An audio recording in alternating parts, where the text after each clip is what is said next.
ಪಾಂಡವಪುರ ಪುರಸಭೆ ವತಿಯಿಂದ ಪಟ್ಟಣದ ನಿರ್ಮಲಾ ಕಾನ್ವೆಂಟ್ ಶಾಲೆಯಲ್ಲಿ ಮಳೆ ನೀರು ಸಂಗ್ರಹಿಸೋಣ, ಭವಿಷ್ಯವನ್ನು ಸುರಕ್ಷಿತಗೊಳಿಸೋಣ ಮತ್ತು ಘನ ತ್ಯಾಜ್ಯ ವಿಲೇವಾರಿ ನಿಯಮಗಳು 2026ರ 4 ವಿಧದ ತ್ಯಾಜ್ಯವನ್ನು ವಿಂಗಡಣೆ ಮಾಡಿ ಪುರಸಭೆಯ ವಾಹನಕ್ಕೆ ನೀಡುವ ಶೀರ್ಷಿಕೆ ಕುರಿತು ಶಾಲಾ ಮಕ್ಕಳಿಗೆ ಪುರಸಭೆಯ ಕಿರಿಯ ಅಭಿಯಂತರರಾದ ಶ್ರೀಮತಿ ಯಶಸ್ವಿನಿ ಮತ್ತು ಆರೋಗ್ಯ ನಿರೀಕ್ಷಕರಾದ ಮಂಜುನಾಥ್ ರವರು ಅರಿವು ಮೂಡಿಸುವ ಕಾರ್ಯಕ್ರಮ ನಡೆಸಿಕೊಟ್ಟರು.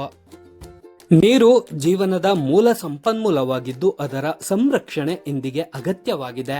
ಹೀಗಾಗಿ ಮಳೆಗಾಲದಲ್ಲಿ ಬಿದ್ದ ನೀರನ್ನು ಸಂಗ್ರಹಿಸಿ ಭವಿಷ್ಯದ ನೀರಿನ ಅಭಾವವನ್ನು ತಡೆಯಬಹುದು ಎಂದು ಕಿರಿಯ ಇಂಜಿನಿಯರ್ ಯಶಸ್ವಿನಿ ತಿಳಿಸಿದ್ದಾರೆ. ಆರೋಗ್ಯ ನಿರೀಕ್ಷಕರಾದ ಮಂಜುನಾಥ್ ಮಾತನಾಡಿ, ಸಾರ್ವಜನಿಕರು ಮನೆಯ ಹಸಿ ಮತ್ತು ಒಣ ಕಸವನ್ನು ವಿಂಗಡಿಸಿ ಡಬ್ಬಿಗಳಲ್ಲಿ ಹಾಕಿ ಪುರಸಭೆಯ ಗಾಡಿಗಳಿಗೆ ನೀಡುವ ಮೂಲಕ ಸ್ವಚ್ಛತೆಯನ್ನು ಕಾಪಾಡಿಕೊಳ್ಳಬೇಕು ಎಂದು ತಿಳಿಸಿದರು. ಈ ಸಂದರ್ಭದಲ್ಲಿ ನಿರ್ಮಲಾ ಶಾಲೆಯ ಶಿಕ್ಷಕರಾದ ಕನಿಕಾ ಮೇರಿ, ರೀಟಾ ಜೋಯ್ ಹಾಗೂ ಶಾಲೆಯ ಸಹ ಶಿಕ್ಷಕರು ಮತ್ತು ಪುರಸಭೆ ಸಿಬ್ಬಂದಿಗಳಾದ ಶಿವರಾಜ್, ಜೋಯ್, ಹೆಲೈನ್, ಕೌಶಲ್ಯ, ಕಾವ್ಯ, ಸ್ನೇಹ ಸೇರಿದಂತೆ ಹಲವರು ಉಪಸ್ಥಿತಿ ಇದ್ದರು.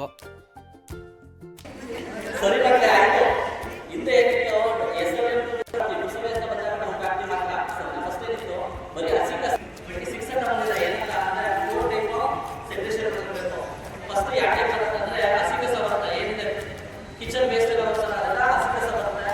ಇನ್ನು ಡ್ರೈ ವೇಸ್ಟ್ ಬರುತ್ತೆ. ನೆಕ್ಸ್ಟ್ ಮೆಡಿಕಲ್ ವೇಸ್ಟ್ ಬರುತ್ತೆ.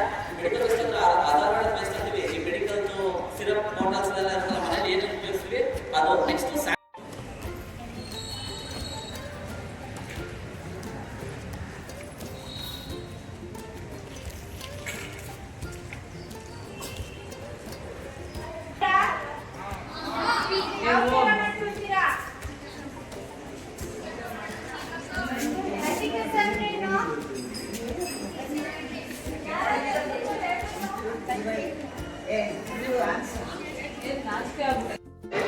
ನಾವು ಪಾಂಡವಪುರ ಪುರಸಭೆ ಕಾರ್ಯಾಲಯದ ವತಿಯಿಂದ 2 ಕಾರ್ಯಕ್ರಮಗಳನ್ನ ನಮ್ಮೊಟ್ಟಿಗೆ ಹಂಚಿಕೊಳ್ಳಲು ಸೇರಿದ್ದೇವೆ.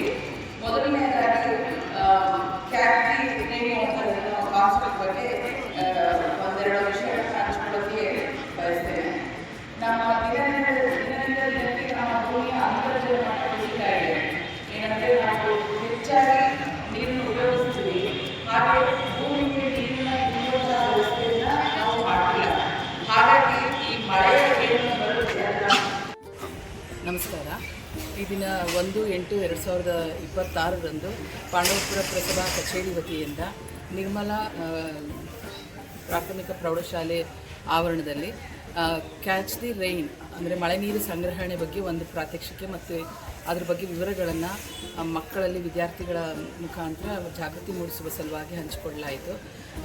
ತಿಳಿದಿರುವಂತೆ ಸುತ್ತಮುತ್ತಲ ಪ್ರದೇಶಗಳಲ್ಲಿ ನಮ್ಮ ಇದರಲ್ಲಿ ಮಳೆ ನೀರಿನ ಪ್ರಮಾಣ, ನಮಗೆ ಬಳಕೆಯಾಗುವ ಮಳೆ ನೀರಿನ ಪ್ರಮಾಣ ಕಡಿಮೆ ಆಗ್ತಿರೋದ್ರಿಂದ ನೈಸರ್ಗಿಕವಾಗಿ ಸಿಗುವಂತಹ ಮಳೆ ನೀರನ್ನು ಸಾಧ್ಯವಾದಷ್ಟು ಮಟ್ಟಿಗೆ ನಾವು ಭೂಮಿಯಲ್ಲಿ ಇಂಗಿಸಿ ಅಥವಾ ನಮ್ಮ ಸೂರುಗಳ ಮೇಲಿನ ನೀರನ್ನು ಸಂಗ್ರಹಿಸಿ ಬಳಸುವುದರಿಂದ ಸಾಧ್ಯವಾದಷ್ಟು ಮಟ್ಟಿಗೆ ಮುಂದಿನ ದಿನಗಳಲ್ಲಿ ಕಾಡಬಹುದಾದಂತಹ ನೀರಿನ ಅಭಾವವನ್ನು ತಪ್ಪಿಸುವ ಸಲುವಾಗಿ ಈ ಒಂದು ಕ್ಯಾಂಪೇನನ್ನು ನಮ್ಮ ತಿಳಿಸಿರುವಂತೆ ನಾವು ಈ ದಿನ ಒಂದು ಜಾಗೃತಿ ಜಾಥಾವನ್ನು ಹಮ್ಮಿಕೊಂಡಿದ್ವಿ.